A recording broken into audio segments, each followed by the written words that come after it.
Hello, Creative Mornings.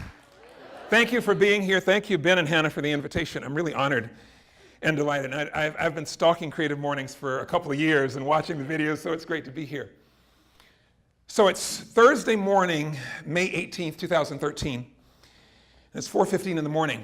And 2 days from now, on Saturday, May 20th, I have the opportunity, I'm scheduled to perform at the Yum Center in front of 15,000 people and His Holiness the Dalai Lama. And I learned about this about a year before, and I promised that I would create and perform a piece specifically for the Dalai Lama. Of course, after I said, hello, Dalai. And so it's the Thursday before, and I've thought about it a lot, I've incubated a lot, but I haven't written a note. Anybody know that pattern? Okay, the deadline that's your best friend if it doesn't kill you, right? So, but I have a secret, I have a ritual, I have something that I do, and I'd set aside all Thursday morning till noon to write this.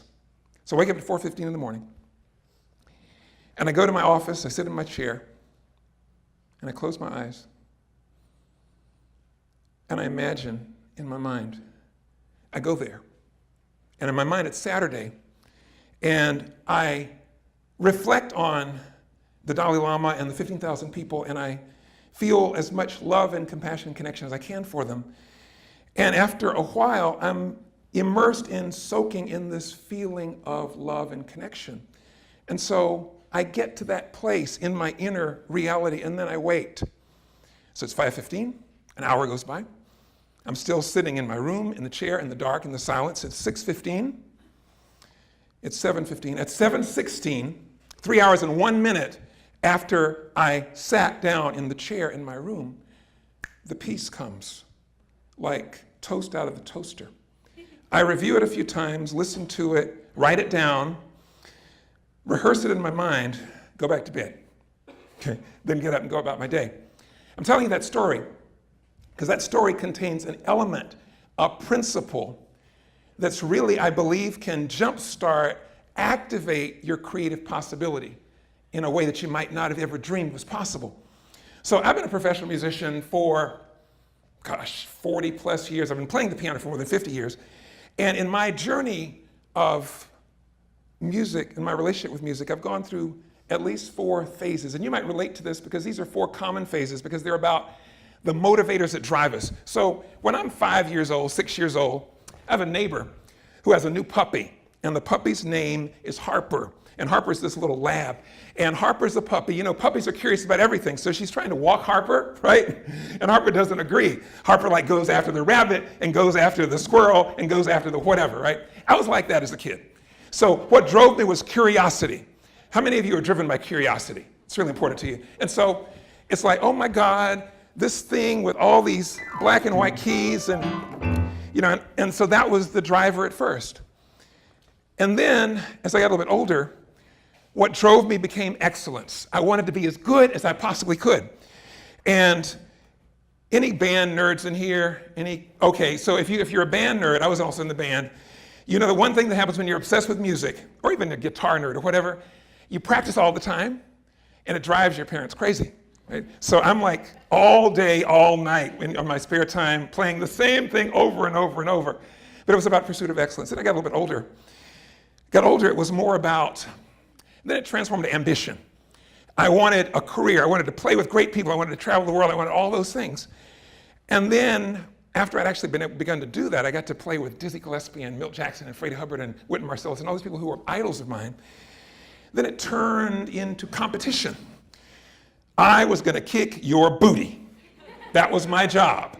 And if you were pretty good, I was going to kick you. If you were really good, I'd get a little insecure and nervous, but I was going to kick your butt anyhow, right? Anybody driven by competition? It's okay to admit it. It's all right, right? So we had curiosity, excellence, ambition, competition. And those really, really worked well for me for quite a while, a long time, until I lost everything. And it was the spring of 1998. I was living in San Diego, and I just moved into a new place. And it was close to the beach. It was really nice. But there was a little problem because I noticed after I was there for a couple of weeks, I'd wake up in the morning, I'd feel foggy. I wouldn't feel right. And make a long story less long, what happened is the house was full of mold.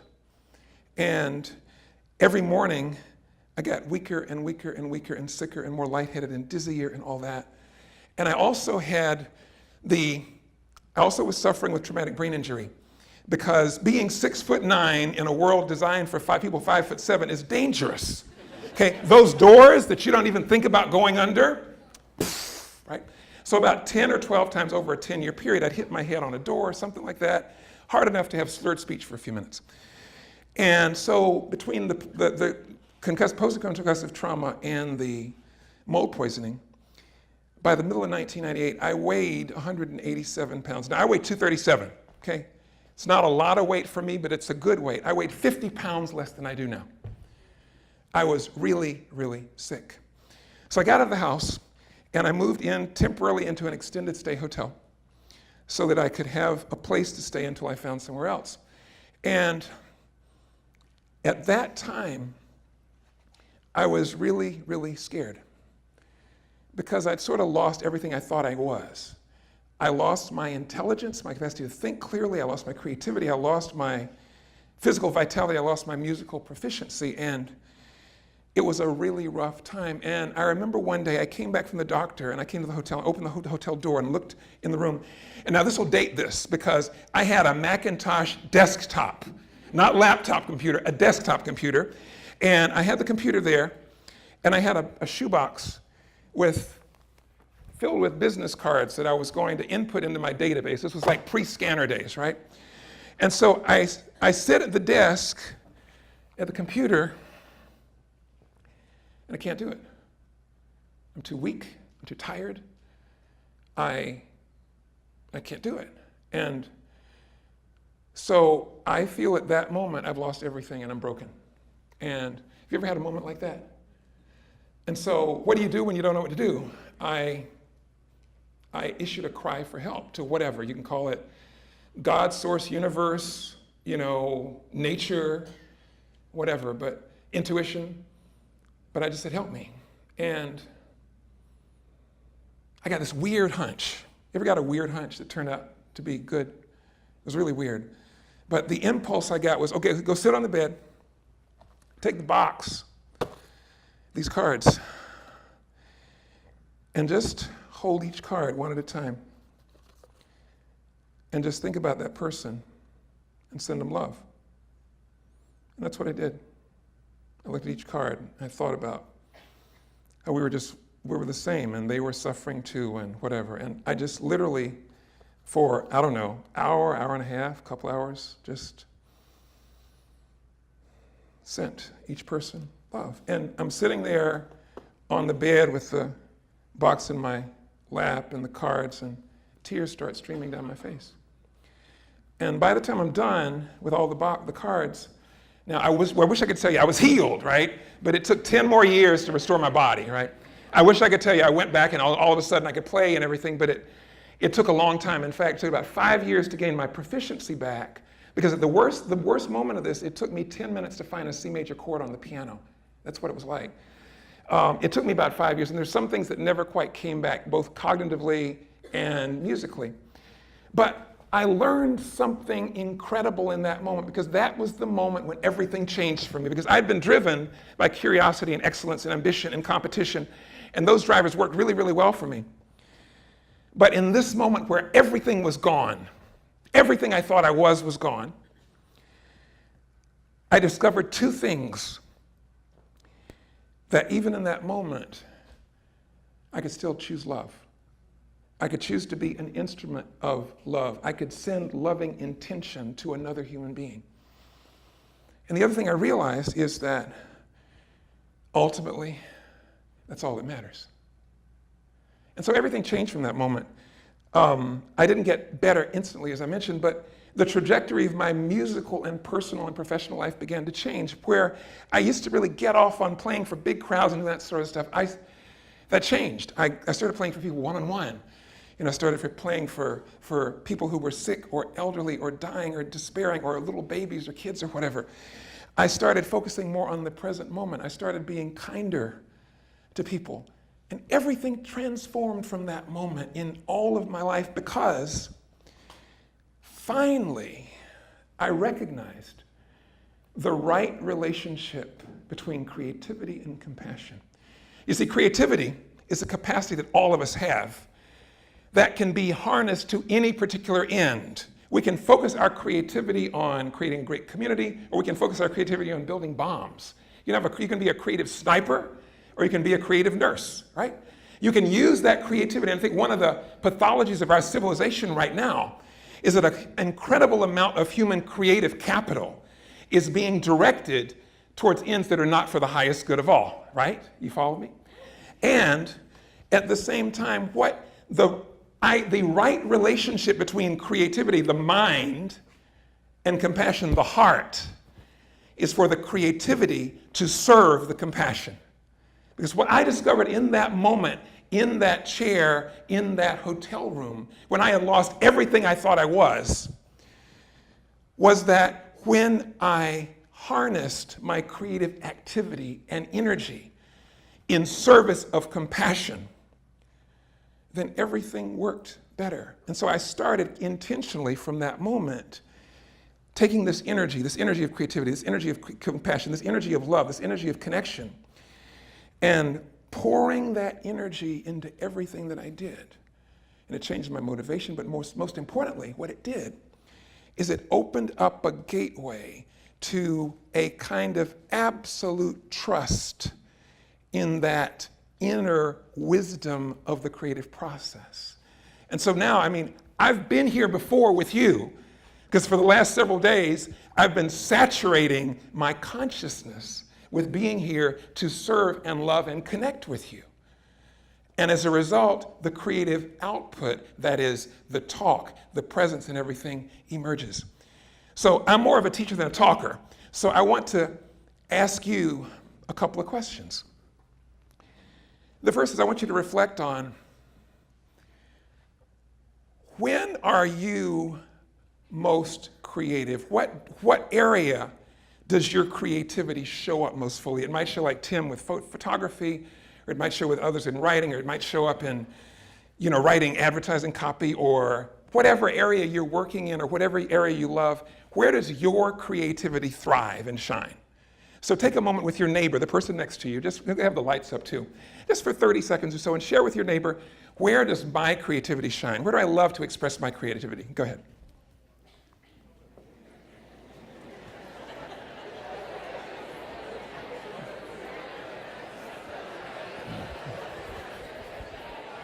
Please pause. Please pause. So can I have a couple of examples? Where does your creativity shine? Where do you love to express your creativity? Somebody. Examples, somebody. Music, what else? Research, what else? Halloween decoration, good. Decorating, good. What else?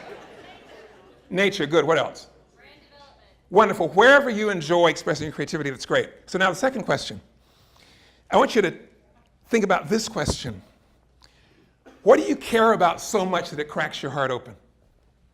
What do you care about so much that it cracks your heart? It might be, I care about, my children, or I care about what's happening with the environment, or I care about whatever. What do you care about so much that cracks your heart open? Discuss that for a moment.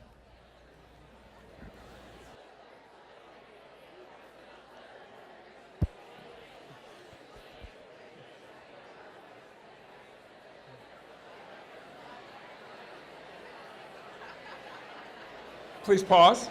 Please pause. Realizing you can dive deeper on this question for a long time. So now the third thing to reflect on, and I'm going to play this piece I wrote for the Dalai Lama called The Awakening Heart while you reflect. I want you to reflect on this question. How may I bring my creativity more into service of that which I deeply love, that which I care about, that which cracks my heart open? How can I bring those together? How can I bring the incredible brilliance of my creative focus in harmony and in service of my heart, my compassion, what I care about. So I'll play this piece that I wrote that actually popped out of the toaster that Thursday morning. And as I do that, I want you to really kind of go inside and contemplate that question. How can you bring those two together? How might you bring them together?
So creativity is incredibly powerful in and of itself. And compassion is incredibly powerful in and of itself. But creativity in service of compassion can change the world. Thank you.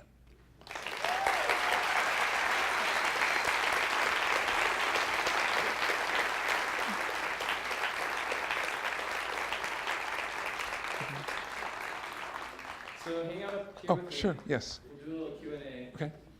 Can someone just please make sure to take a picture too of you standing next to Harry?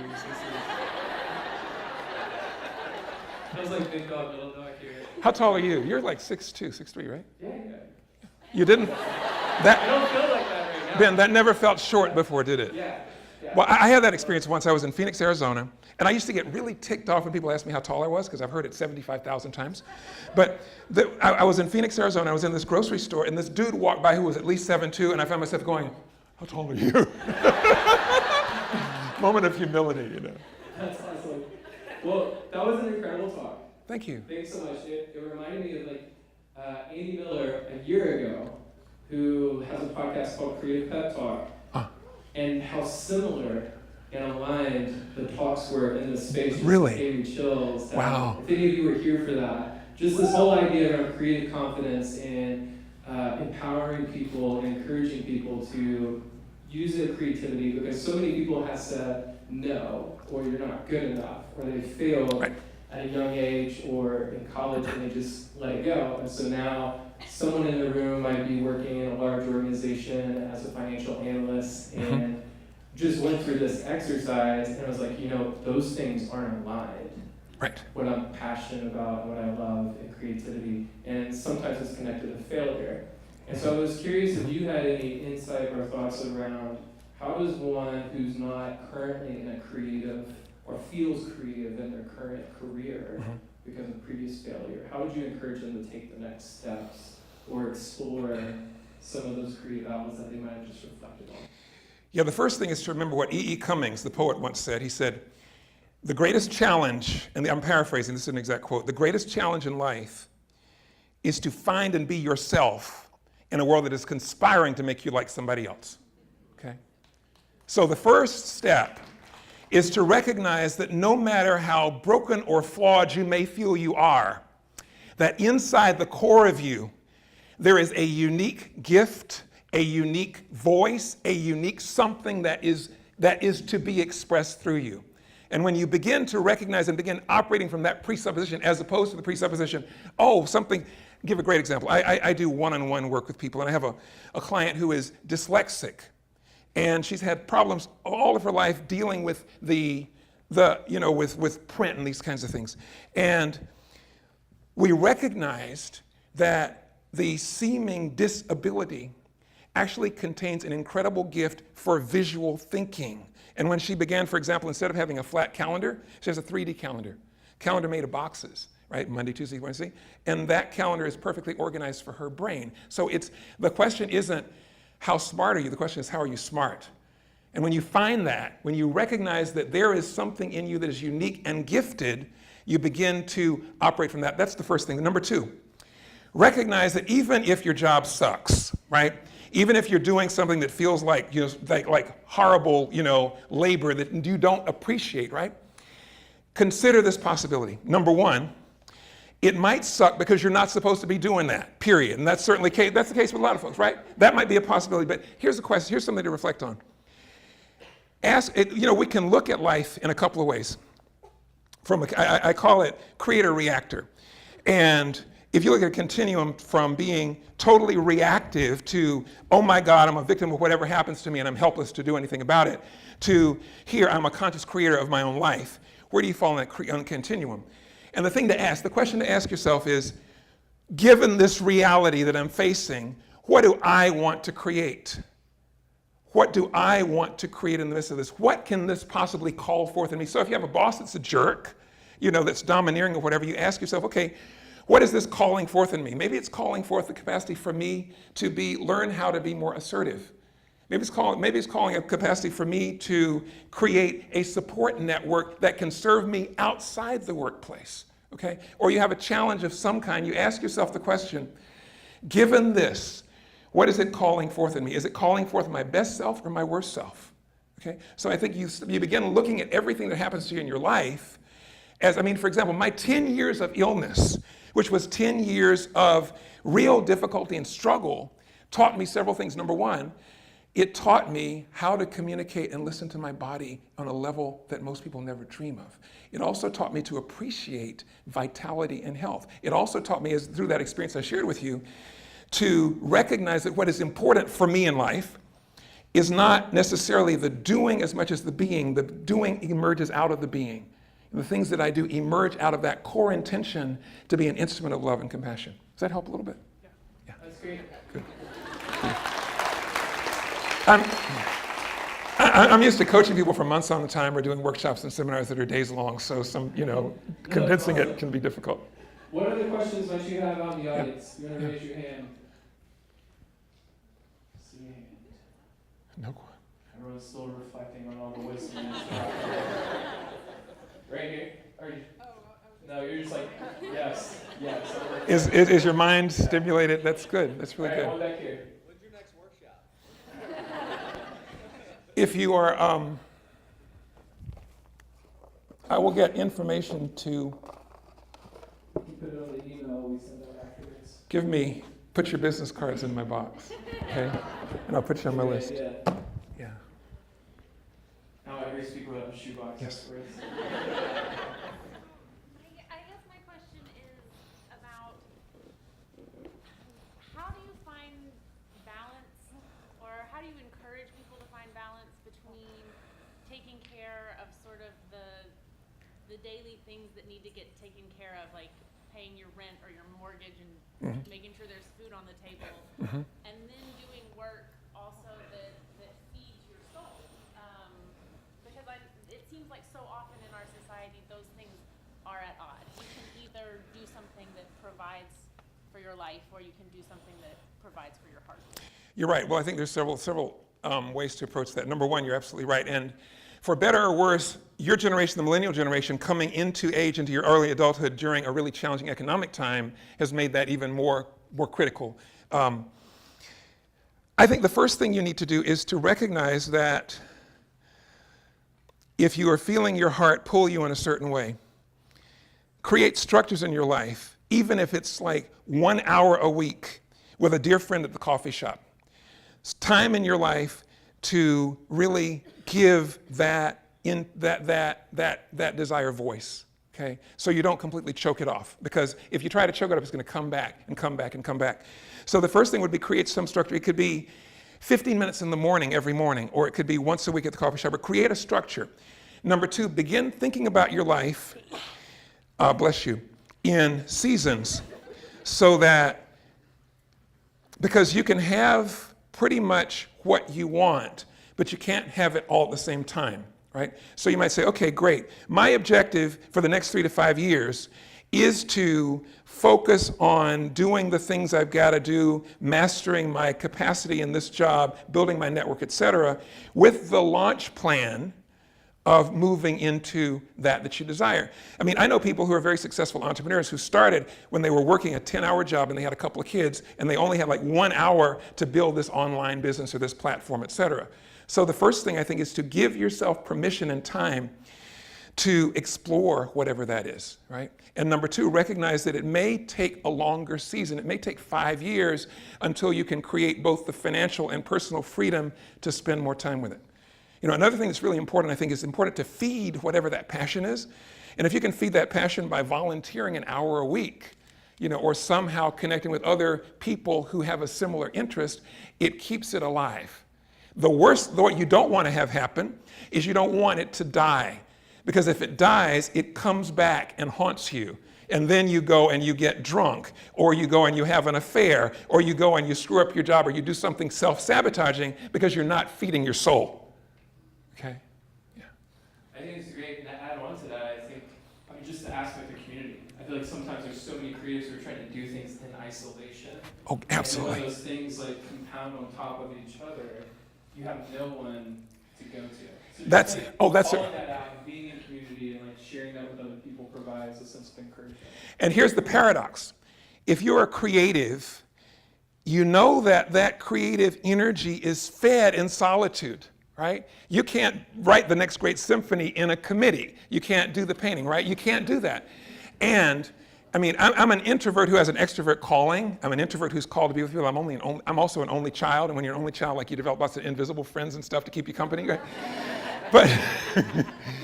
But the important thing is to recognize, okay, yes, my actual creative activity I have to do by myself.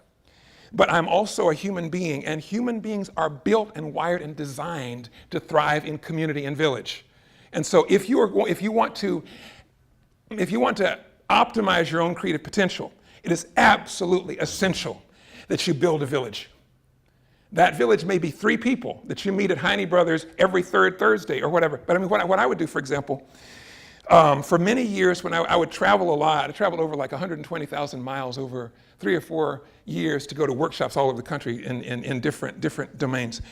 And every time I went to a workshop or a conference, I would collect a friend. I would meet somebody, and we'd connect, and I'd say, okay, we're going to stay in touch. And so what I would immediately do is I would put in my schedule, okay, we're gonna Skype, or we're gonna phone, or we're gonna whatever, the 4th Thursday of every month. And over a period of time, I literally built a network of now dozens of people that I feel really connected to, who I maybe see every 5 years.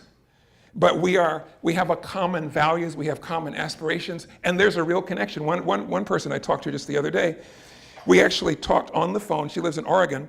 We talked on the phone every Thursday for 2.5 years, consistently. And we don't do that anymore, but it was another way of developing village. So you need both a local and a virtual village. And nowadays, in the age of interconnectivity, we can find that. But it's absolutely essential to your own creative growth. It's just like soil is essential to a plant. I think that's a great stopping point to give you all some time. If people you met in the reflection earlier to connect with or to meet or to introduce yourself, that would be a great way to start building that community as well. But let's give another round of applause. One more thing, quickly. Thank you. And I will get Ben a link to a basic email website, so you can give me your email if you're interested in other workshops, seminars, other kinds of things that are happening. So thank you. And of course, put your business cards in the shoebox if you like to. Harry will be hanging out Yeah, I'll be here. So